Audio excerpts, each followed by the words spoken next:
नमस्कार दोस्तों, आप देख रहे हैं HW न्यूज और मेरा नाम है सोनू कनौजिया और ये है हमारी खास पेशकश HW प्राइम चर्चा।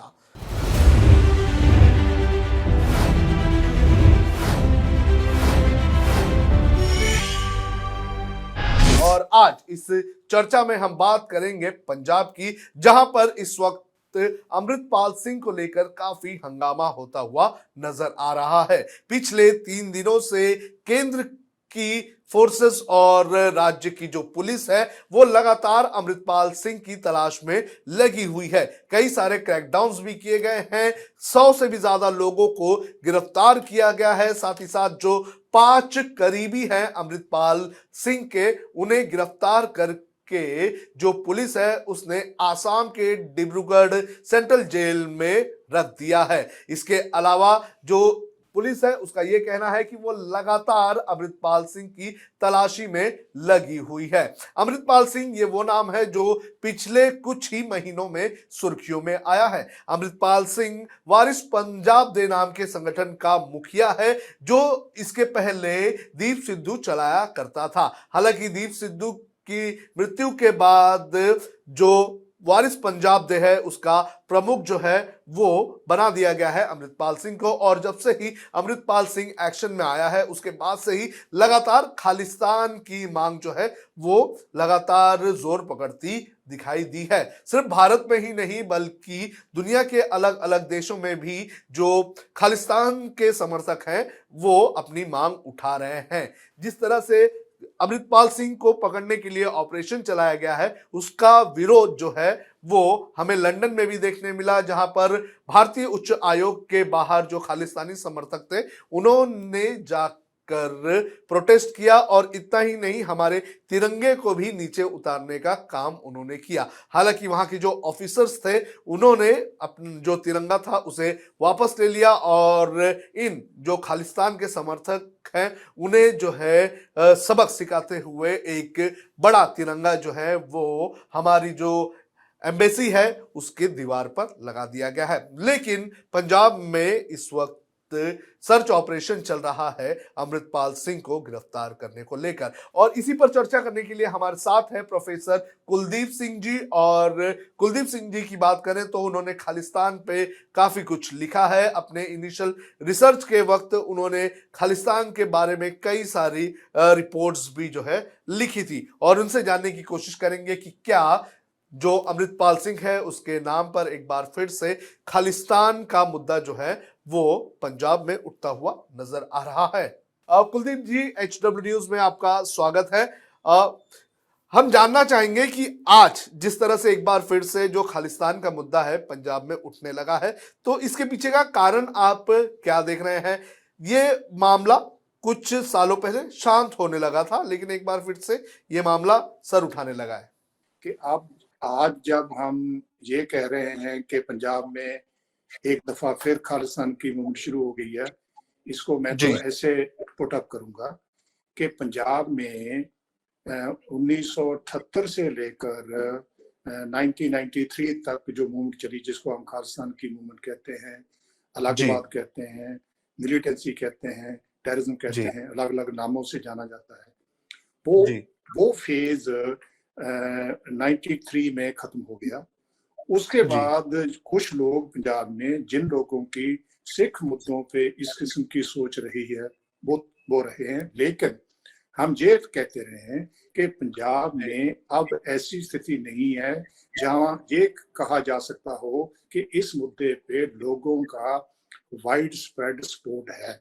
तो आज भी मैं यही कहूंगा कि आज जब हम अब इस मुद्दे पे बात कर रहे हैं, मेरे लिहाज से पंजाब में देखो, एक तो गवर्नेंस के मुद्दे होते हैं और पंजाब के मुद्दे होते हैं। उसमें कई दफा पंजाब के मुद्दे ऐसे पेश किए जाते हैं जैसे वो सिखों के मुद्दे हों। पंजाब में अगर आपका ये सवाल हो कि गवर्नेंस के लिहाज से जो समस्याएं हैं, वो तो मैं यही कहूंगा कि हाँ हैं और बहुत गंभीर हैं। जैसे बड़ी लंबी चौड़ी चर्चा में रही किसानों की मूवमेंट दिल्ली में, बाद में खत्म हो गई, सरकार ने उनकी मांगे मांगी, लेकिन वो भी अभी तक वाइंड अप नहीं हुई। लेकिन इन सारी चीजों का मैं ये नहीं निकालता कि पंजाब में अब इस इस स्टेज पे उस किस्म की मूवमेंट के लिए समर्थन है। सो उसमें मेरा जवाब ये है कि नहीं है। हाँ, एक मूवमेंट है। फिर बात रही, जैसे आप अमृतपाल की बात करते हो, कुछ लोग पंजाब में जो जो पंजाब के गवर्नेंस के मुद्दे हैं उनको सिखों के मुद्दे बनाकर पेश करने की कोशिश करते हैं, और उसमें फिर जो बाहर लोग बैठे हैं उनको ये लगता है कि पंजाब में फिर एक दफा से खालिस्तान की मूवमेंट शुरू हुई है। ऐसा नहीं है।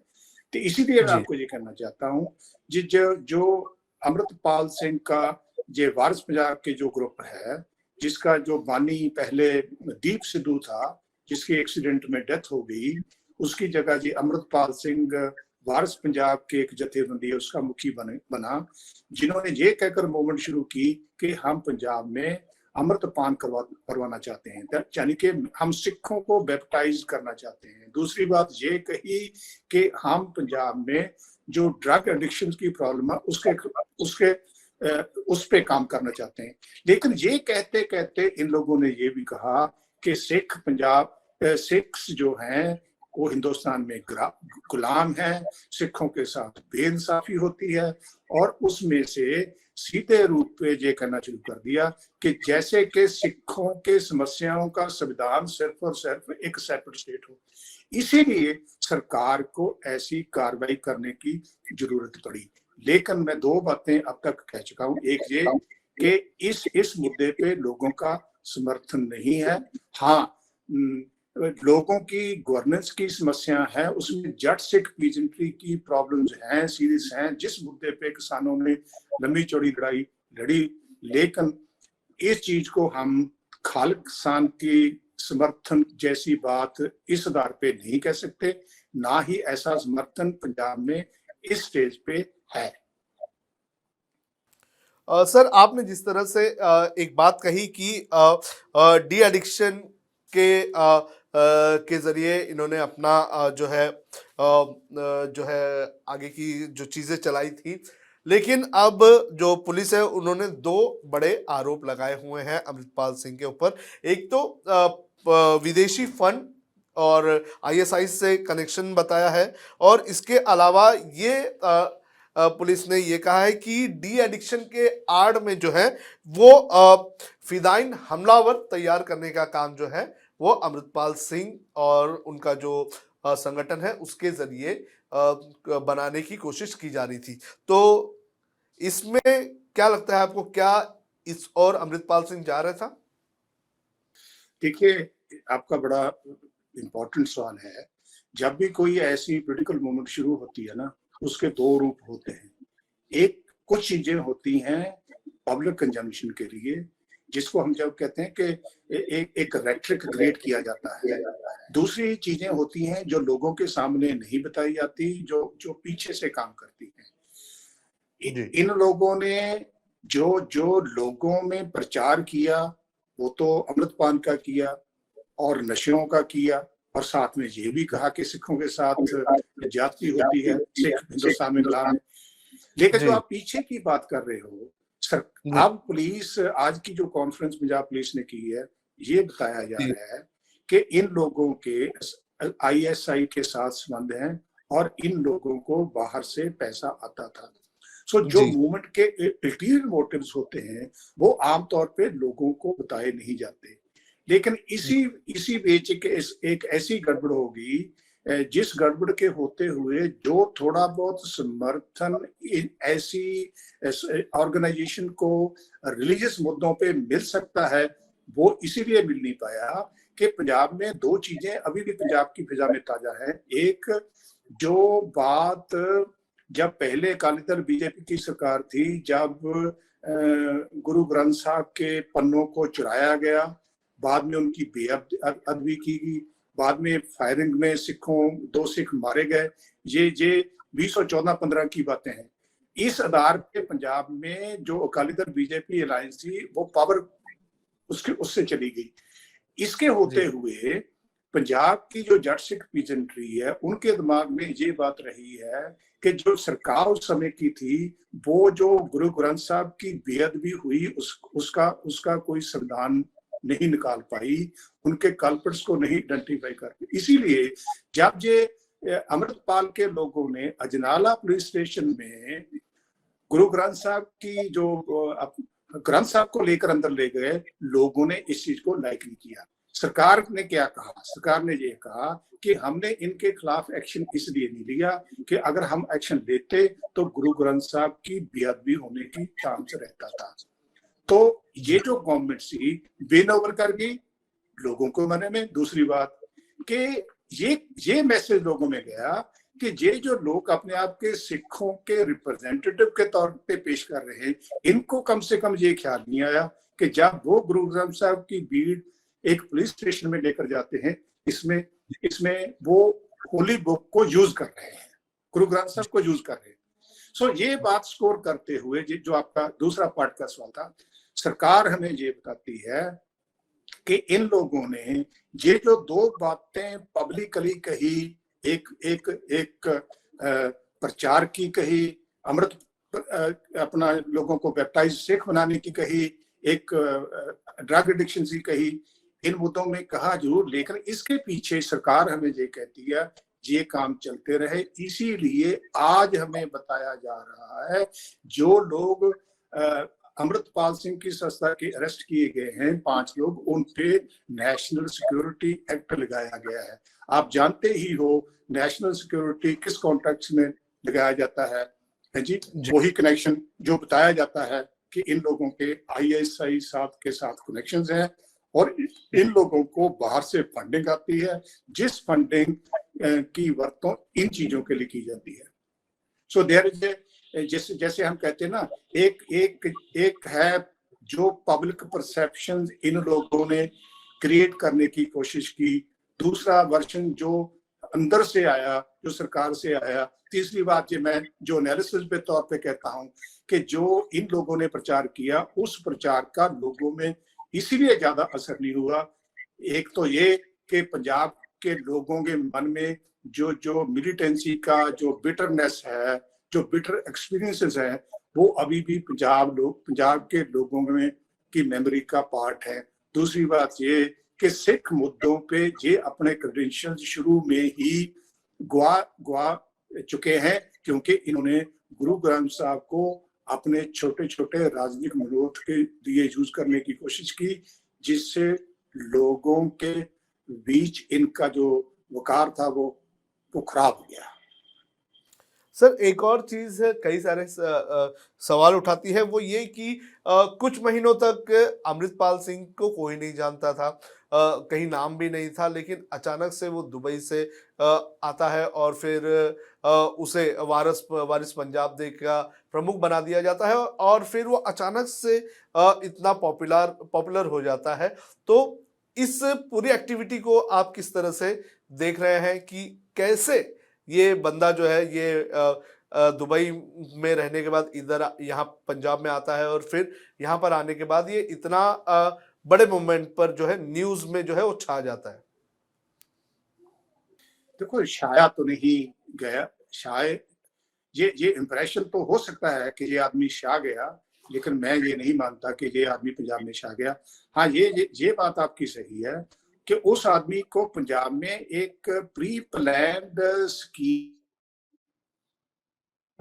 और उसकी एक टेक्स्ट तैयार की गई। वो सारे मुद्दे जो पंजाब में बहुत इमोटिव किस्म के हैं, उनको उसकी टेक्स्ट का हिस्सा बनाया गया। दूसरी बात ये है कि आप उसकी बड़ी पॉपुलैरिटी बन गई, ऐसा नहीं है, ऐसा नहीं हुआ ये कि गवर्नमेंट जो थी वो एक मौके की तलाश में थी, जिस मौके की तलाश उनको, जो मैं आपको कह रहा हूं, जनाला एपिसोड के बाद मिली। यानी कि वो इस तरीके से एक्ट नहीं करना चाहते थे जिस तरीके से ये आदमी पंजाब में खास करके सिखों की नजरों में एक हीरो बन जाए, एक मार्टर बन जाए। उन्होंने वो उस मौके की इंतजार में थे।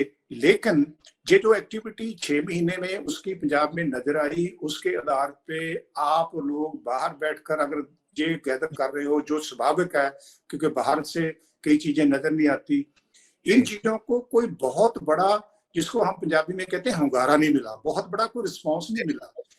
ये लोग विजिबल जो हैं, विजिबल क्यों है? हथियार लेकर आप घूम रहे हो, एक खास किस्म की आपकी आइडेंटिटी है, बड़ी बड़ी कारें आपके साथ हैं, सरकार आपको टच नहीं कर रही, उसका एक कारण जैसे मैंने पहले बताया है। सो इससे जी क्या होता है, इनकी विजिबिलिटी बहुत बड़ी बन गई, फिर मीडिया पे बन गई। लेकिन ये जो विजिबिलिटी मीडिया पे बनी और पंजाब में भी नजर आए, क्योंकि इनकी एक्टिविटी 5-6 महीने आप ठीक कह रहे हो चलती रही, लेकिन जो जी विजिबिलिटी है वो विजिबिलिटी इन लोगों की पंजाब में कोई शाख इतनी बड़ी बनी हो वो इंडिकेट नहीं करती। वो शाख नहीं बनी, एक्टिविटी जरूर हुई और उस एक्टिविटी के होते हुए इनकी विजिबिलिटी पैदा हुई और सरकार एक मौके की तलाश में थी और ये मौका मिल गया। मौका मिलते ही सरकार ने एक्ट किया। रादर मैं तो ये कहूंगा, ना सिर्फ पंजाब की सरकार इन पे वॉच कर रही थी, इनको वॉच कर रही थी, सेंट्रल गवर्नमेंट भी इनको वॉच कर रही थी।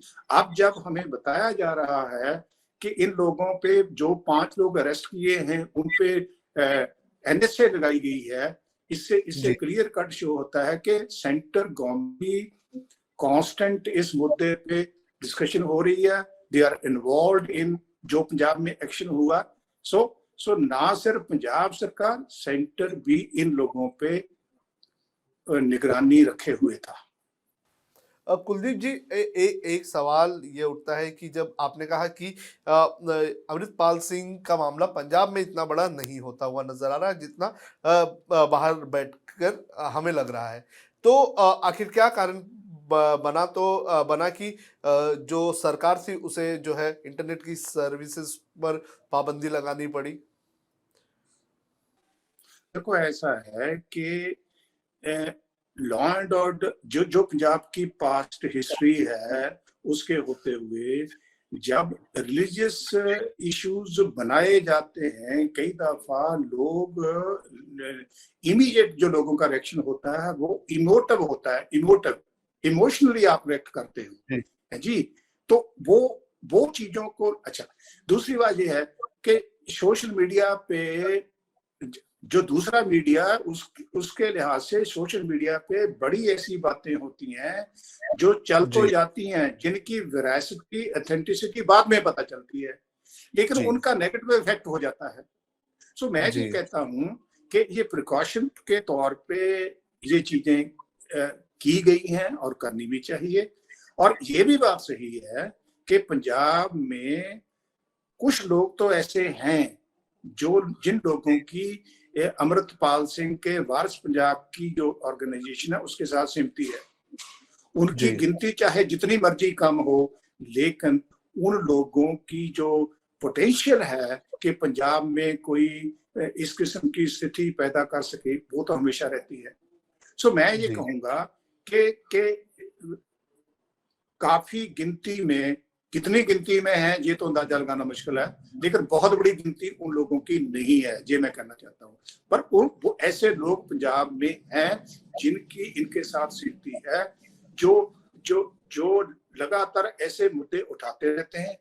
ऐसे लोग सोशल मीडिया की वर्तों करके लोगों को इकट्ठा होने के लिए कहें, लोगों को अपने, एक दो लोगों ने किया, मैंने भी सोशल मीडिया पे देखा कि जी भाई साहब को पकड़ने की कोशिश हो रही है, आप कार ट्रॉली लेके नकोदर पहुंच जाओ, लेकिन लोग नहीं गए। सो सरकार ने जो इंटरनेट वगैरह बंद किया है वो प्रिकॉशन है, ऐसा प्रिकॉशन लॉ एंड ऑर्डर में। पंजाब की जो धरती है ना वो इट्स ए डिफरेंट। देखो मैं ये कह रहा हूं कि पॉलिटिकली इन मुद्दों को पंजाब में समर्थन नहीं है, लेकिन पंजाब में जट सिख पीजेंट्री की एक बड़ी गिनती है। वो होते हुए जो रिलीजियस इश्यूज हैं उसमें अगर कोई गड़बड़ होती है तो that can be problematic politically also. So आपने जो रिलीजन वाला जो मसला है उसको बहुत केयरफुली टैकल करना होता है। ये रिलीजन वाला जो पार्ट है उसको केयरफुली टैकल करने के लिए ये सारा कुछ लाजमी था।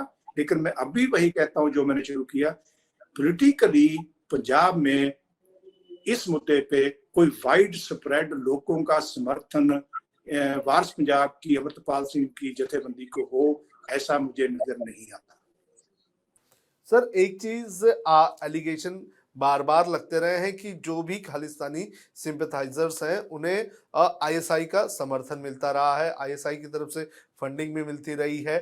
तो इतने सालों से ये एलिगेशन लग रहे हैं, तो पंजाब की जो भी सरकार रही, फिर चाहे अकाली दल की सरकार रहे या फिर कांग्रेस की सरकार रहे या फिर इस वक्त आम आदमी पार्टी की सरकार रहे, इन तीनों सरकारों ने, क्या आपको लगता है कि जो आईएसआई के साथ कनेक्शन हुआ करता था खालिस्तानी समर्थकों का, क्या उसे खत्म करने के लिए पर्याप्त कदम उठाए? देखो, जो जो आप जो रिसेंट पास्ट में अगर जेएंडके की स्थिति पे एक आप देखें, जेएंडके में बहुत बड़े पैमाने पे इस मुद्दे पे काम हुआ है। किस मुद्दे पे? जो जो जो बाहर से फंडिंग जेएंडके में आती थी, उस पे सेंट्रल गवर्नमेंट ने बहुत बड़े पैमाने पे काम किया है। रादर मैं ये कहूंगा कि फॉरेन फंडिंग के सोर्सेज जेएंडके कॉन्टेक्स्ट में वर्चुअली पैरालाइज कर दिए गए हैं। पंजाब के कॉन्टेक्स्ट में मैं ये कहना चाहता हूं कि इस दफा इस समय जब पंजाब में आम आदमी पार्टी की सरकार है और केंद्र में एनडीए बीजेपी लेड एनडीए की सरकार है, दोनों सरकारें, पंजाब की सरकार, केंद्र की सरकार, इस मुद्दे पे बहुत सीरियस हैं। कम से कम ये एक ऐसा मुद्दा है जिस मुद्दे पे जैसे सेंटर की बीजेपी सरकार सोचती है, उस किस्म की सोच पंजाब की आम आदमी पार्टी सरकार भी रखती है। तो मेरा जवाब आपके क्वेश्चन का ये है कि कम से कम अब इस मुद्दे पे बहुत सीरियसली, बहुत संजीदगी से काम हो रहा है। किस संजीदगी से क्या काम हो रहा है? कि जो फॉरेन फंडिंग के सोर्सेज हैं उनको खत्म करना है, उसको रोकना है, ताकि पंजाब में जहां बाकी किसी मुल्क के एरियाज में फॉरेन फंडिंग की वरतों करके, इस्तेमाल करके समस्या ना क्रिएट की जा सके। ये आखिरी सवाल है मेरा। सवाल ये कि जब अमृतपाल सिंह का मामला, जब उसे गिरफ्तार करने के लिए ऑपरेशन शुरू किए गए, तो कल हमने लंदन में भी देखा कि किस तरह से इंडियन हाई कमीशन के बाहर जो खालिस्तानी समर्थन है वो उधर जाके प्रोटेस्ट करने लगे। हमारे जो तिरंगे को भी उन्होंने नीचे उतारने की कोशिश की। तो ऐसा कई सारे देशों में देखने मिल रहा है। लंदन हो गया, फिर इसके अलावा ऑस्ट्रेलिया हो गया, यहाँ पर भी हमें इस तरह की एक्टिविटीज देखने मिल रही है। तो क्या लगता है कि आजकल आईएसआई से ज्यादा जो दूसरे वेस्टर्न कंट्रीज हैं उसमें, वहां से ज्यादा जो है ये असर दे रहा है इस खालिस्तानी मूवमेंट को लेकर?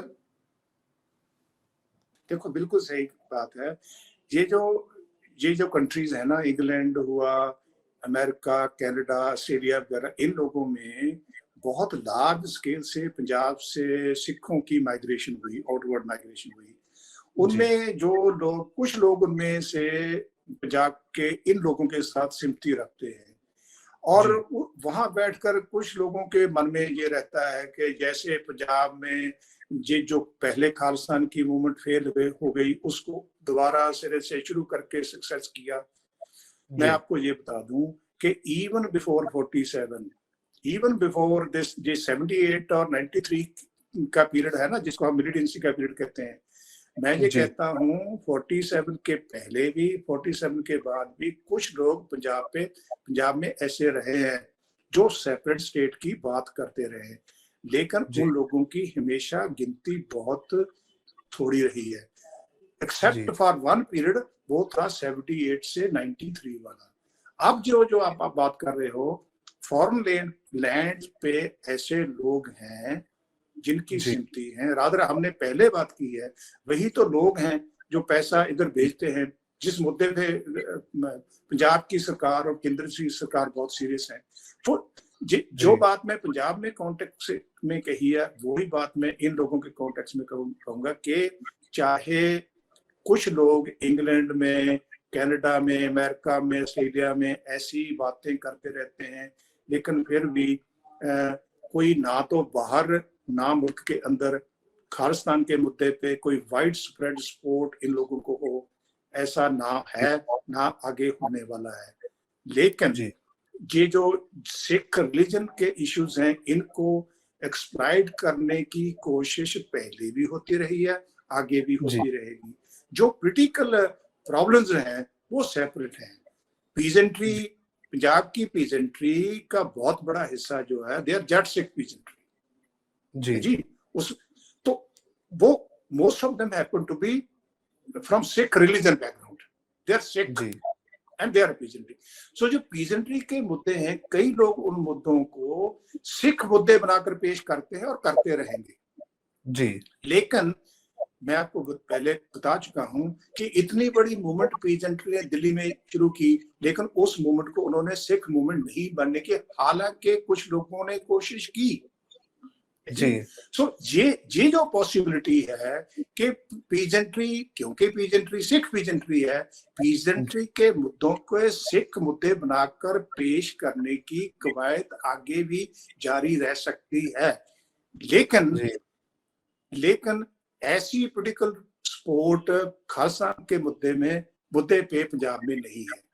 ये ठीक है कि गवर्नमेंट को भी इस मुद्दे पे सीरियस है और रहना पड़ेगा कि कम से कम जो इनके पीजेंट्री के इश्यूज हैं वो जी सिख इशू ना बन पाए। पीजेंट्री के जो जेन्युइन ग्राउजेस को रिजॉल्व करने की जरूरत इसलिए रहती है कि अगर ना रिजॉल्व हो तो उनको सिख इशू बनाकर पेश करने की जी संभावना पैदा हो जाती है। जी